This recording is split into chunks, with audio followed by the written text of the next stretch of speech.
আমি সঙ্গীতা মিত্র। আমি কলকাতায় থাকি। আমার ছেলের কাছে ব্যাঙ্গালোরে এসেছিলাম।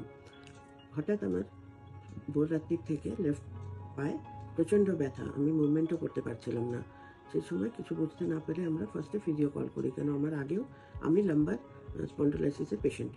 তারপরে আমরা আমার ছেলের বাড়ির কাছে মেডেক্স আরোগ্যে ফিজিওথেরাপিতে কনসাল্ট করি। তো ওনারা ওখান থেকে ডক্টর গোপিকাকে পাঠিয়ে দেন। তো অ্যাট দ্যাট টাইম আমি একটুকু মুভমেন্ট করতে পারছিলাম না, লেফট লেগটা প্রচণ্ড ব্যথা ছিল। ডক্টর গোপিকা এসে আমার ট্রিটমেন্ট করে এবং ওই ট্রিটমেন্টে আমার খুব আরাম হয়। আর উনি আমাকে বলেছিলেন যে 5 to 10 ডেজ লাগবে, কিন্তু সেখানে নেক্সট ডেই আমি 80% ব্যথাটার থেকে কম পাই, আমি আরাম পাই। আর তারপরে 3 দিনেই আমি পুরো উঠে দাঁড়িয়ে যাই। তো আমার খুব ভালো লাগে। আর তারপর 5 দিনের দিন উনি আমাকে ভালো করে আর এটা সত্যি একটা মিরাকেলের মতন, যে আমরা ভাবিনি যে আমি 5 দিনে দাঁড়িয়ে যাব। তো আমার খুব ভালো লেগেছে। আমি এটা রেকমেন্ড করব, কেউ যদি এইভাবে অসুস্থ হয়ে পড়ে